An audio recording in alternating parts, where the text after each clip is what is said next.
Muito bom dia para você, 7h31 e está no ar mais uma edição do Acontece Regional.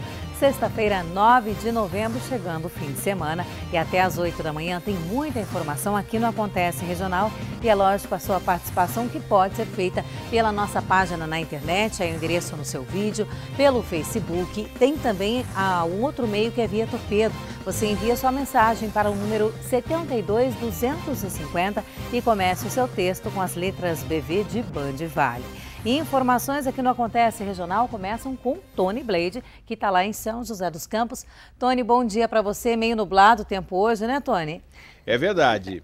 E isso é preocupante com relação às estradas, Lília. E para quem utiliza as principais rodovias que cortam o Vale do Paraíba nesse momento, né, com pista molhada e escorregadia, já com trânsito intenso no trecho de São José dos Campos em direção à capital paulista, requer um pouco mais de atenção por parte dos motoristas, para não causar acidente, aquelas colisões traseiras que acaba atrapalhando a vida do usuário. E quem segue em direção ao Rio de Janeiro tem uma condição um pouco melhor, mas com pista molhada tem sempre aqueles que abusam na velocidade. Então tome cuidado para não alterar esse quadro. Por enquanto, não há registros de acidentes com gravidade.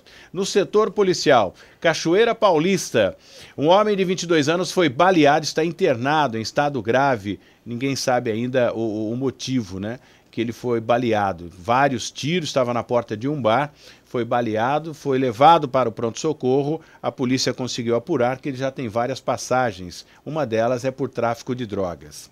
Em São José dos Campos, ontem, por volta das 11 horas da manhã, uma família foi mantida refém no bairro Jardim das Indústrias. A mulher estava chegando, né, a proprietária chegando na residência, e quando as vizinhas vieram para conversar com ela, as 3 mulheres foram abordadas, foram levadas para o interior da residência, foram colocadas, trancadas no quarto, e os indivíduos levaram roupas, levaram eletroeletrônico, televisores e levaram 2 alianças. 2 dessas pessoas que estavam lá estavam com aliança e perderam. Os marginais levaram, nem isso perdoaram. É a criminalidade. Quem poderá resolver esse problema? É uma pergunta que a gente vem fazendo todos os dias aqui no nosso programa. Um bom dia e um bom final de semana para você, Lilian. A você também, Tony. Obrigada. E a Delegacia de Defesa da Mulher de Taubaté divulgou nesta quinta-feira a foto de Ricardo Alexandre Alves, de 37 anos, que está foragido. Olha aí, ele é foragido por ter esfaqueado e estuprado, ele é acusado, né, de ter estuprado e esfaqueado a esposa na madrugada de sábado para domingo no bairro Cidade de Deus. Ele também é suspeito de tentativa de homicídio contra os filhos e familiares. O telefone para a denúncia da Delegacia da Mulher é o 3621-5499 ou as pessoas também podem ligar para o Disque Denúncia, que é o 180. E como o Tony Blade disse agora há pouco, em São José dos Campos, 4 pessoas são feitas reféns por bandidos no bairro Jardim das Indústrias. Eles trancaram as vítimas em um quarto e levaram joias, roupas e aparelhos eletrônicos. O assalto aconteceu nesta rua. O local é movimentado e tem um fluxo intenso de veículos durante todo o dia. A dona da casa estava com o filho e 2 vizinhas conversando em frente ao portão por volta das 11 horas da manhã. O grupo foi abordado por 3 homens armados e depois feito refém. Dentro da casa, os 4 foram trancados em um cômodo, enquanto os bandidos levavam aparelhos eletrônicos, roupas e joias. Este aposentado, que é vizinho das vítimas, já teve a casa assaltada 2 vezes e fala que é preciso ter cuidado. O povo brasileiro tudo está com medo, né? Não sou eu, né? Tá meio difícil viver aqui. O caso foi registrado no 8º Distrito Policial em São José dos Campos como roubo. Os 3 bandidos ainda não foram encontrados pela polícia. A gente ainda não tem um perfil desses elementos. São pessoas jovens, não é? Um deles se fazia armado, o perfil deles, a identificação deles vai se buscar no desenrolar do curso da investigação. E agora informações das estradas na rodovia Presidente Dutra, tudo tranquilo, pelo menos no trecho do Vale, nesta manhã de sexta-feira. Eu lembro a você também que o motorista que vai para São Paulo, aí vai encontrar congestionamento lá em Guarulhos pelo excesso de veículos. Esse daí é o trecho de São José dos Campos, você percebe um movimento um pouco mais intenso na pista da direita do seu vídeo. Mas aqui em todo o trecho do Vale, como eu disse, o motorista faz uma boa viagem. Tem obras que a gente sempre pede para o motorista se atentar e que exige, também paciência ao volante. É lá em Guaratinguetá, quilômetro 65, é também em Cachoeira Paulista e é em Queluz, quilômetro 5, toda sentido Rio de Janeiro. Bom, esse daí é o trecho de Jacareí, movimentação também tranquila, boa viagem faz o motorista. E hoje é sexta-feira, tem rodízio paulistano e aí ficam impedidos de circular pelo centro expandido da capital carros e caminhões com placas finais 9 e 0. Aqui na região, a fiscalização acontece através de radares em Jacareí e São José dos Campos. Você confere agora onde estão os equipamentos. Em Jacareí, nesta sexta-feira, os radares estão na Avenida Malek Assad, Jardim Santa Maria, na Rua Bom Jesus, bairro Cidade Salvador, na Avenida Alex D'Arc, Conjunto São Benedito e na Lucas Nogueira Garcês, Jardim Nova Esperança. Em São José dos Campos, a fiscalização acontece em 4 pontos da cidade. Na Avenida Xixima Rifume, Zona Oeste, na Avenida Alto do Rio Doce, Zona Norte, na Avenida Iguape, Região Sul e na Jorge Zarur, Região Central. Nas estradas estaduais, o motorista também faz boa viagem. Hoje, na rodovia dos Tamoios, não há previsão de interdição para obras. Neste momento, há neblina no trecho de serra e assim deve ser durante todo o dia. A previsão do tempo indica pancadas de chuva ao longo do dia em razão de áreas de instabilidade que chegam aqui para a nossa região. Com a ajuda do Exército, técnicos da Estrada de Ferro recolocaram nos trilhos o bonde que descarrilou no último sábado. A Promotoria de Campos do Jordão entra no caso e afirma investigar 2 outros descarrilamentos no mesmo trecho. Enquanto isso, moradores da zona rural ficam prejudicados com o transporte até o centro da cidade. No local do acidente, a automotriz já foi recolocada nos trilhos. A ideia inicial é rebocá-la até Pindamonhangaba, mas a possibilidade de a perícia ser feita aqui mesmo também está sendo estudada.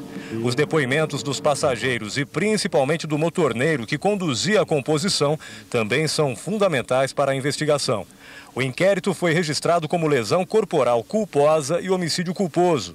Nesta quinta-feira, 2 funcionários da Estrada de Ferro foram ouvidos pelo delegado. Nós conversamos com o responsável pela manutenção do monotrilho, então da automotriz, que nada mais é que o próprio bonde. Ele informou que aquele bonde tem cerca de 50 anos e que foi feita uma reforma grande, uma revisão grande de todo o sistema, mas a reforma que foi feita foi da parte externa, da cobertura dela. O outro funcionário era um agente, um funcionário que ele presta auxílio ao motorneiro, ao operador da automotriz.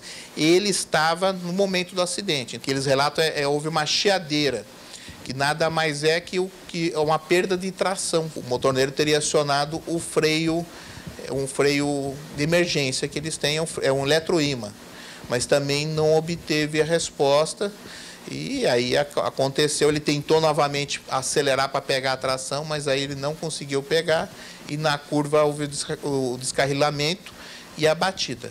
O descarrilamento ocorreu no início da noite de sábado, 3 de novembro. 3 pessoas morreram e 40 ficaram feridas. O Ministério Público de Campos do Jordão, que já investigava outros 2 descarrilamentos no trecho de serra, também entrou no caso com uma representação. Os 2 aconteceram na temporada, um dia 15 de junho e outro dia 1º de julho.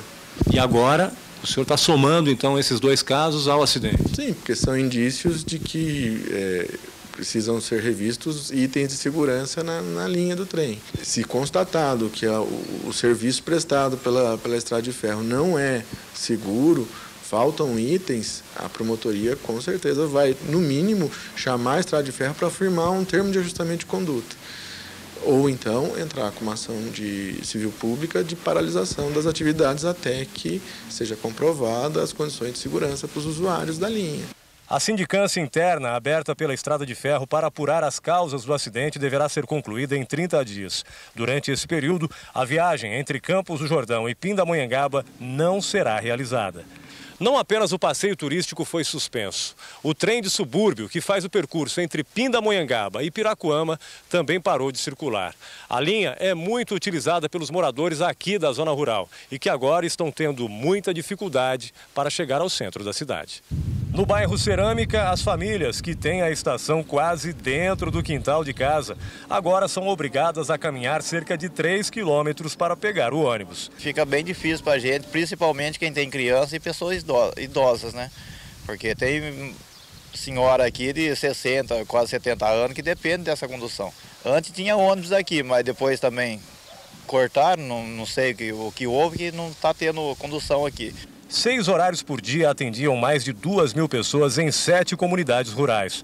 A população está revoltada. Se esse bondinho fica isolado aqui, vem a pé com criança também é difícil, né? Não tem médico aqui, né? Tem que pegar o bondinho para ir no médico, não tem como ir. Então é uma dificuldade bastante mesmo. Então, né, precisamos do bondinho aqui. Para o presidente da Associação de Bairros, não há motivo para a suspensão do serviço. O ocorrido foi na serra, né? E não aqui embaixo do Piracuama até Pindamonhangaba. Então, como é lá na serra, então acho que deve ser investigado lá no local o que ocorreu. Eu acho que aqui dá para trabalhar, acho que normalmente. E mais 2 vítimas tiveram alta nesta quinta-feira. Deixaram o hospital regional uma criança de 12 anos e o motorneiro Luciano Pereira da Silva, de 35 anos. Outras 2 pessoas seguem internadas na Santa Casa de Pinda em estado leve. E a gente vai para um rápido intervalo. Na volta tem mais notícias da região. Não saia daí, 7h42.